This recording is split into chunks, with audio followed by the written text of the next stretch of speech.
Hello, my future self. This is May, 25th of May, and today is a good day. I'm still grieving, but I think I'm handling it a little bit too well, and it alarms me.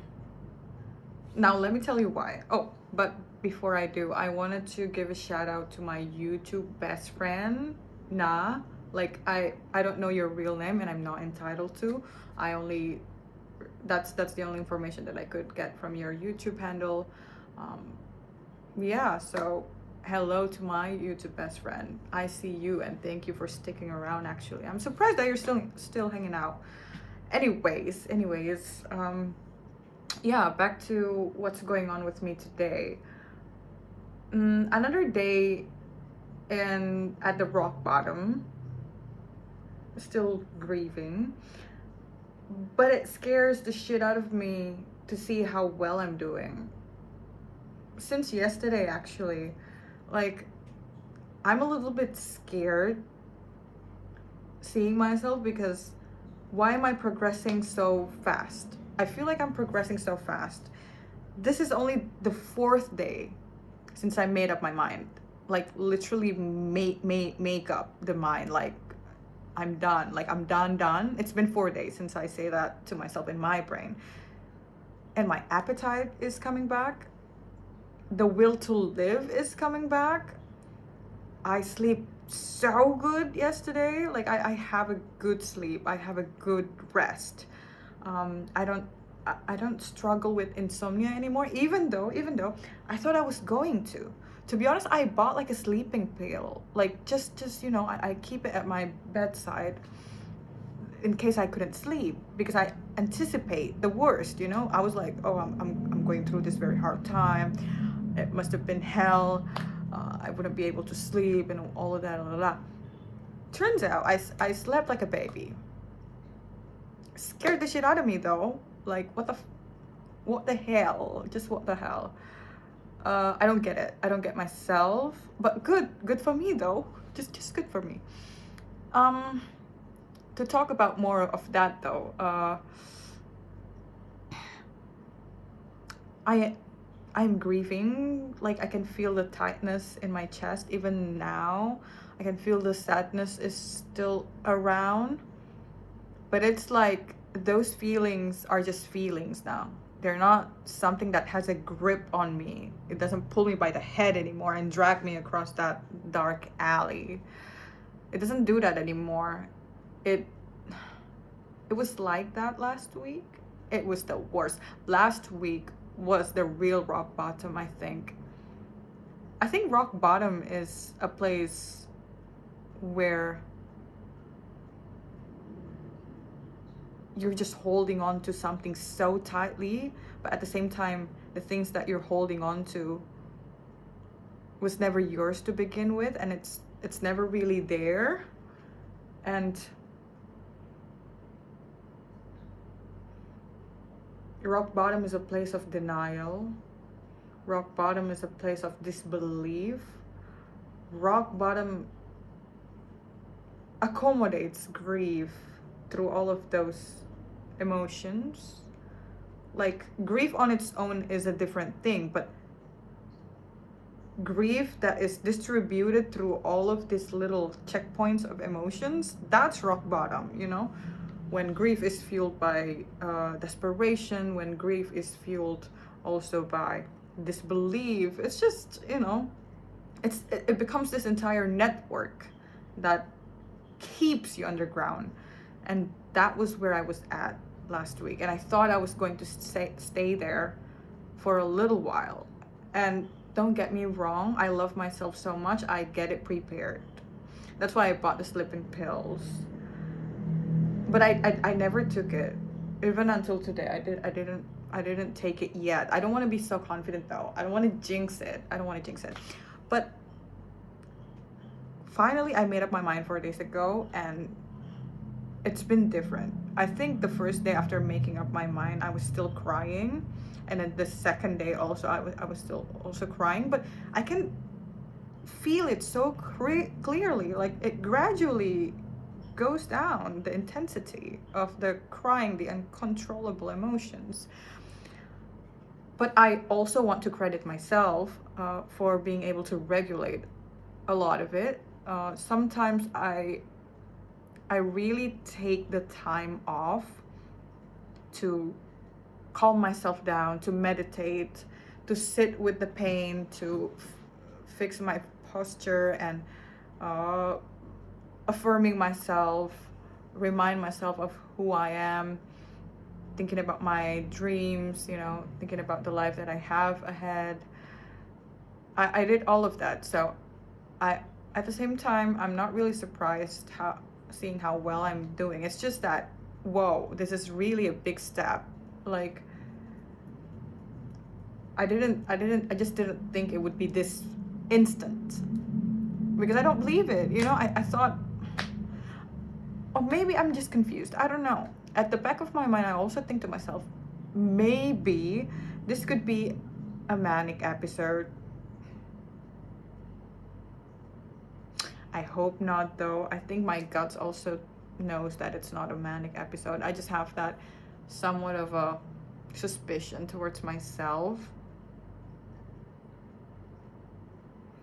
Yeah, I don't think this is a manic episode. I think I am really just moving on and progressing really fast. Today, as I said, I didn't cry. I worked on a project. I am doing this proposal where I'm applying for a grant. If I get this grant, I'm going to do this big research with an exhibition as an output. I will explore a new medium, and I will use this grant to buy new gears as well, like new laptops, so I could produce my third album better. So yeah, I think that's what's saving me as well, other than the regulating and staying present with myself and staying kind to myself. I think what also saved me and pushed me to have this big progress is that, for knowing where I want to go, like for knowing that, oh, I have this plan that I want to pursue. Not necessarily because I know I'm going to get it or I'm going to be successful at it, but just knowing where to go. Knowing where to go after leaving one point in your life. So yeah, to be honest, my future self, if you're watching, I am so proud of you.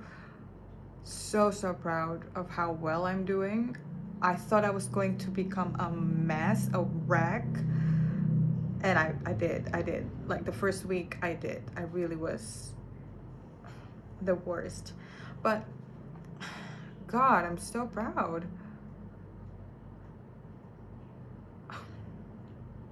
It kind of saddens me a little bit because I feel like if I have to visualize it, and maybe you want to visualize this with me too. I feel like leaving something behind, especially in this context, like my ex relationship, it's like leaving a house, an abandoned house, thinking that you could have lived there and renovate the house and have the life in that house. I'm using abandoned house as a metaphor for a relationship, if that's not obvious enough. And I remember telling my ex-partner how I'm so afraid of letting this relationship go. I think it's because I know how I will be once I actually truly letting it go. That's why I wanted to stay as long as I could in that abandoned house. But once again, at the end of the day, it is still an abandoned house. Like, and I hold on to that place so tightly. And I think 4 days ago, once I made up my mind, that was me walking away from that house. Now, don't get me wrong, in that 4 days, up to this day, I still look back sometimes, you know? Like I look back into that house and I could still see the visions of what life I could have lived there, what dreams, what, yeah. And but you know, at the same time, I I'm taking that step. But at some time during the day or before sleep, I would look back just for a little while, and then I would take another step. I think that's, if I have to visualize it, that's what's going on with me. I still look back, but for each time I look back, I also take a step forward. And I think there will be a point in time, I don't know when, where I would be so far away from that house. I don't know how many steps I have walked, that I wouldn't be able to see it anymore because it's so far away. And at that point, I suppose that house will only just be a memory of what could have, you know? A memory of what could have been. Something that hasn't happened, but it it reserved as a memory. It's very weird, isn't it? And there's, I think, at yeah, at that point it would be a lot more easier to actually just let it go, because then you realize with all of that distance that this could have been is not even like a real memory. It's just an imagination that becomes a memory because you believed it so much. I mean, like, yeah, that there are also a lot of memory that are real in the relationship that happens.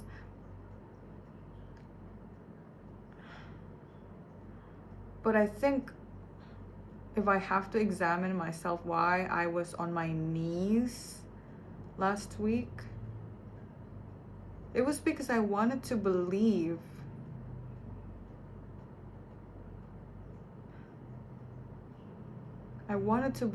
so bad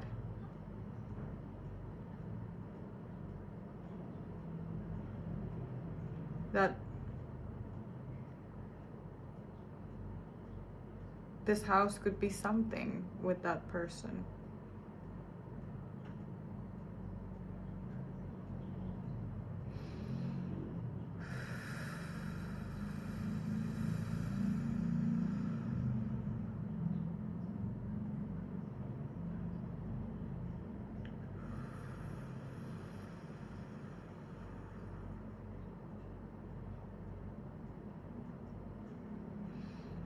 Which is why taking a step forward is necessary.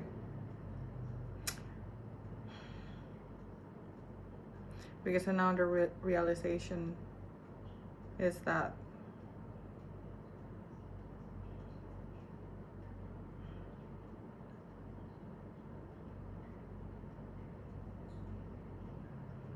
deep down I know that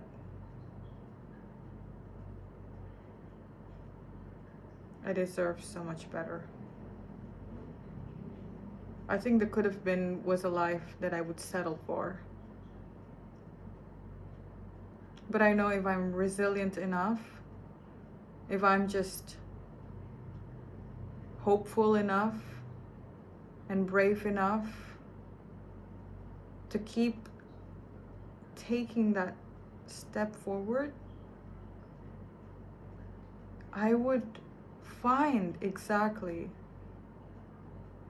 the place where I belong. Not in people, but in a version of myself that lies in the future, that knows and welcomes only what she deserves. That's where I belong, in that self of me. And I am building myself to be deserving also for that version of me.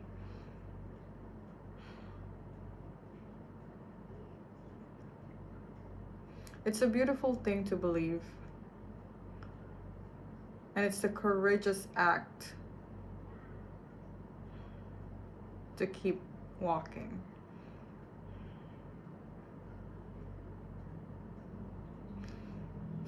So again, my future self, if you're watching this, I just wanted you to know how proud I am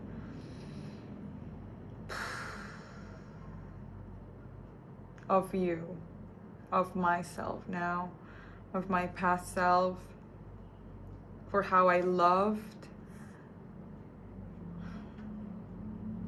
how much I tried. I didn't regret any of that. I didn't even regret how I begged last week. I just want to hug her, that's all. I wish I could hug that version of me. She was so in pain, so in disbelief.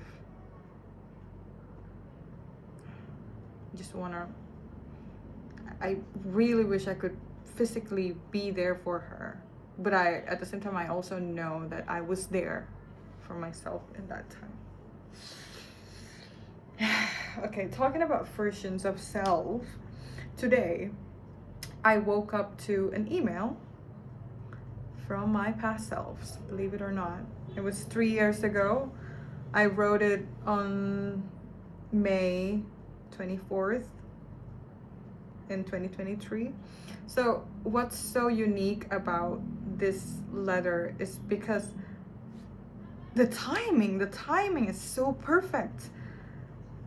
Like, this is the exact message that makes me feel like I'm not alone going through this hard time. Like, sometimes I really need to know if I'm really there for myself, even though I know that I'm there for myself. But receiving this kind of letter is like a slap in the face from my past selves telling me that, hey, I'm here, I'm right here with you, I'm right here. And that's how I feel this morning. I was like, oh my God, I am never alone. I am never alone. She is with me, literally. And allow me to read some paragraphs from the letters, because I'm really proud. I am really proud of myself from 3 years ago. And mind you, 3 years ago, it was before two of the most important relationship that I've ever had in my life. So the guy that I just broken up with, that's the second important relationship. The other one before that is a relationship that was about to happen to this version of me, like 3 months from the point where she wrote this in 2023. I think she was also going through something that is related with feelings and romance. Okay, I'm gonna read 2 paragraphs. I can't help but to notice this pain I've been feeling lately. It's like I managed to see the big picture just now when the silence is the loudest. And the harsh truth being, I've been jumping ship from one to another for so long, I forgot what it's like to be on the ground, to find solitude within.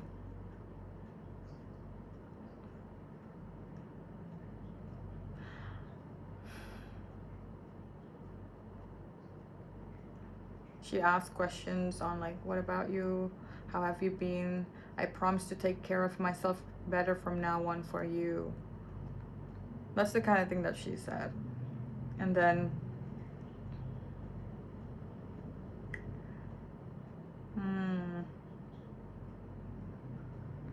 she also said, pain is so addictive, truly. And if I'm being honest enough, I must say pain is also lovable. It doesn't only serve a purpose to hurt or to haunt the living, but it also have the ability to become a fuel, a necessary conflict one must overcome to become a better version of themselves. I honestly don't know what I would be without these pains, and therefore I'm thankful. But to have it grown in my garden, I don't think pain is something to nurture for. That is so beautiful. Oh my god.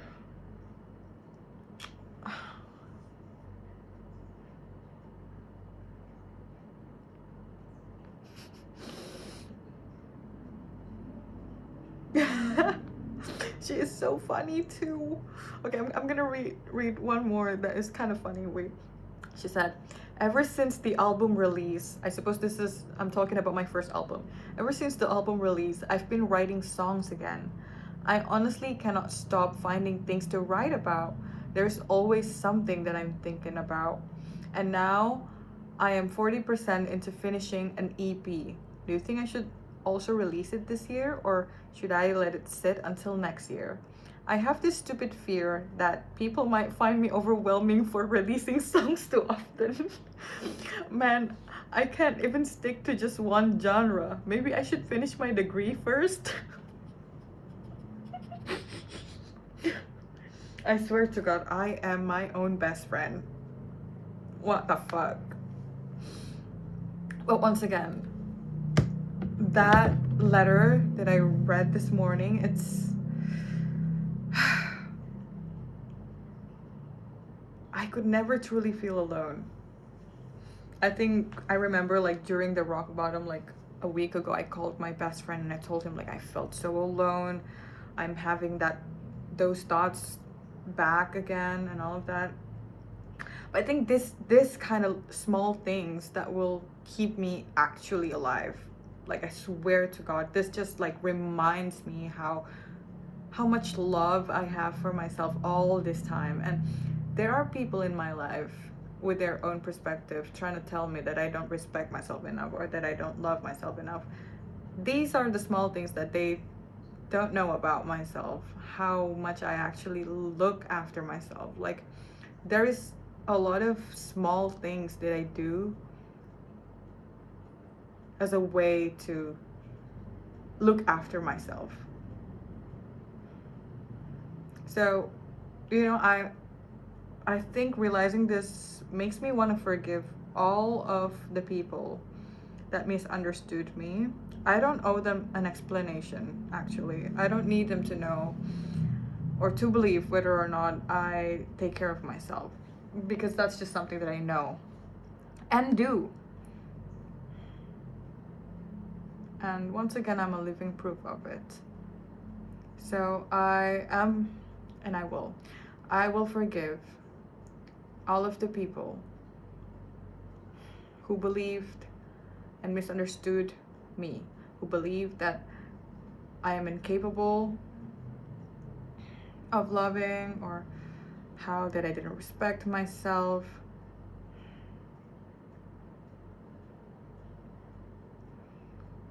I will forgive those people.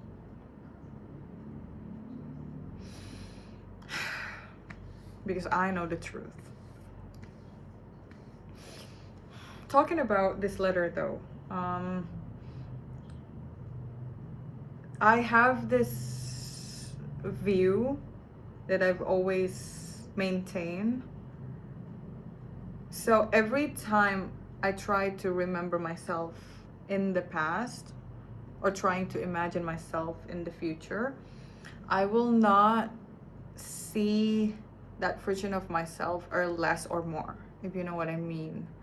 Like I'm not gonna put some kind of weight on my future version's shoulder, having that expectation that, oh, you should know better, you shouldn't make mistakes anymore, you shouldn't make the same mistakes twice, blah, blah, blah. That's too much burden that you're putting on your past selves, actually, and you're not freeing yourself if you're doing that. So I stopped doing that. And what I also do is I didn't see my past self as something that is less. Like I'm trying my best, and it's been like 3 years of practice, or 4 years, or I don't know, ever since I started writing this kind of letters to me, probably like 4 to 5 years. I try to not underestimate my past selves, because I think we all do have that tendency to look at the past and find our past selves and think like, oh, I was so immature, I was so I didn't know better, that's why I make that mistake, and whatever. There's so many things that you tell yourself that just somewhat discredit the hard work that you actually did in the past to navigate through all of that problem. It is valid that there are points in our life where we don't know much enough knowledge, but wisdom isn't something guaranteed uh, from how much experience you have. Wisdom is something that you nurture and you open space for. It's wisdom is a product of your mind when you maintain that discussion between self in this very healthy way, and intro intro why can I say it? Intropes intropes I can't say it, but I hope you know what I want to say. I just cannot say the word. English is my second language. So anyways, yeah, that's what I wanted to say.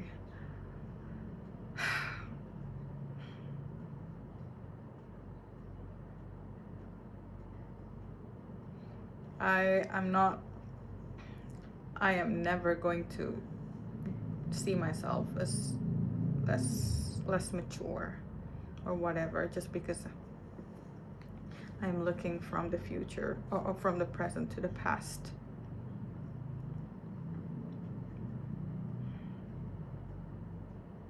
And I actually have so much respect for myself after reading that letter.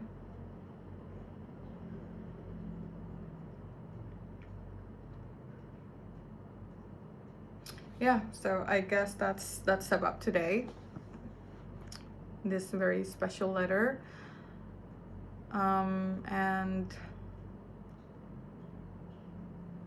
the surprise of finding myself moving forward a little bit too fast than anticipated.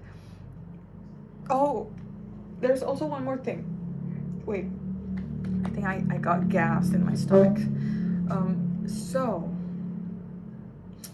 this is something that is a little bit controversial, though. I don't think this is good.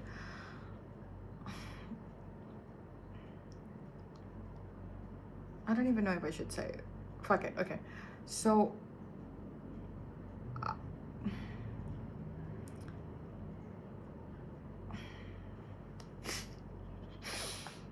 my best friend, there's yeah, my best friend. She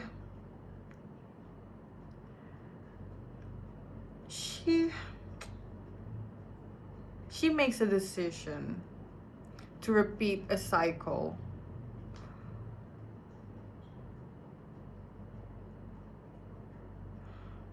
where she suffered in, and she just made the decision to redo all of that cycle again after doing the effort trying not to. At the same time, I know that that is so human of her. Like, you're so human for that, and there's nothing wrong with what you chose as long as you know what kind of step that you're making for yourself. That's what I told her over the phone. But at the same time, looking at her,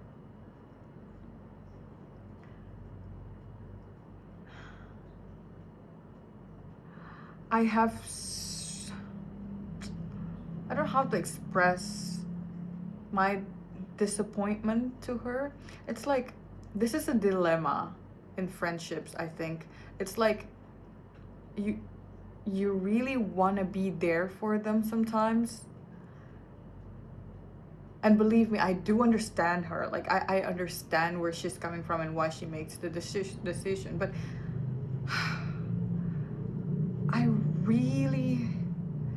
I kind of wish she would just choose herself. But one thing I learned after years and years of, living with my sister, sometimes it's not about your entitlement to tell them what's right. you know? Sometimes it's about letting them make their own decision, even though it's screaming danger, like, girl, you're just gonna get yourself hurt running back to that man.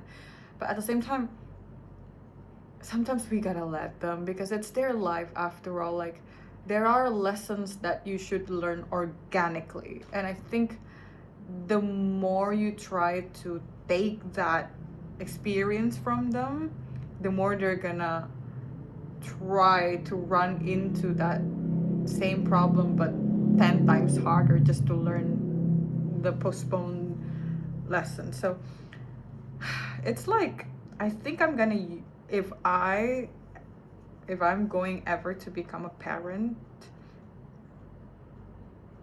that's what I'm gonna do to my kid. I'm not gonna tell them. I mean, I'm gonna give them insights, and I'm gonna give them perspective, but only so far. Like, we have to know our boundaries as well, and just let them have their own autonomy in choosing their life. So even though we think we know better, sometimes it's best to just and be there. That's my lesson also today. Just shut the fuck up and be there for her.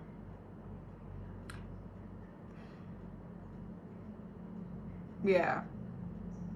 There's nothing we can do sometimes in this kind of situation. Nothing. If I try to force myself in with my entitlement and my smart ass, whatever the fuck, there's a bigger chance of me losing my own best friend for doing that. So no, I'm not doing that. Not because I don't care,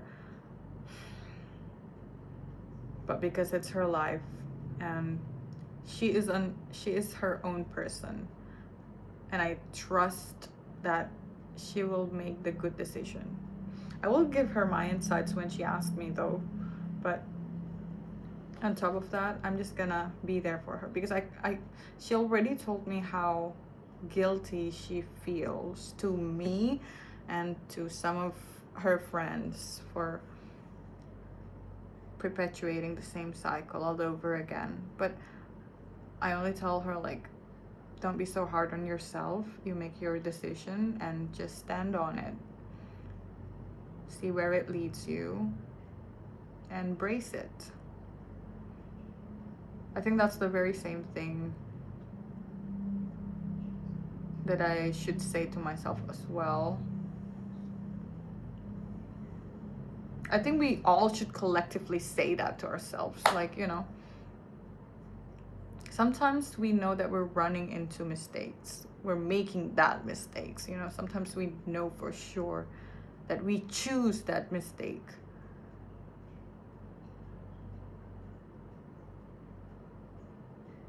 And sometimes, instead of punishing ourselves for doing that, just brace it and have an open heart to learn something from it. In that way, I think growth becomes inevitable. Because even when you're running into a wall as an accumulation from that decision, you will take that as a lesson and not as a failure. And when that is the mindset, you can never lose. You will forever be a student. And to be a student of life for a lifetime, I think that's a good place to be in. Okay, I think I yapped a little bit too long. Once again, I am proud of myself. I love myself. I am here for myself. I am feeling every grief. I am present. I am chasing my dreams. I am sitting with the pain. I make the conscious decision to get up in the morning and do something with my life. I will pursue and pursue and pursue. And I meant it. I meant what I said, that I owe it to myself to become a deserving person. of the life that I truly deserve.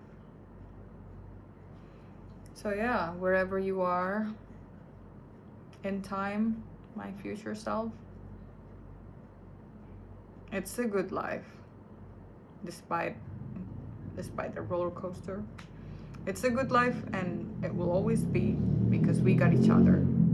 And you know that it's not something that we just say, we act on it.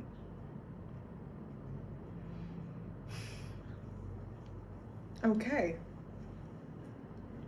I suppose, because I don't, I don't want to be over too confident with my progress. I'm still opening up space for me to just like cry. Maybe 3 days from now or 7 days from now, the grief's gonna hit me like a wave again. Maybe I would suddenly all over be underwater again. And if that moment's gonna come, at least I would know how to swim. This is me taking that swimming lesson mentally. So it's okay to to get lost in the deep sea, just as long as you prepared yourself for it. So yeah, I'm just gonna focus on that. I'm gonna focus on what's within my reach and welcome every emotion. Welcome every emotion. Sadness, anger, disgust, rage, despair, desperation, loneliness. I will never run from any of that, because I know what's gonna happen if I run from that. That's the life lesson, guys. Don't run. Walk right through it. Right through it. Like, the only way out is through. That's the cliche, but it's a real thing. That's the real deal. I think most of the cliches are right, because it becomes a cliche because it's a proof to a lot of people's life, and therefore it becomes like this, conformity of thoughts. So cliche is not that bad. That's all I wanted to say. Bye bye.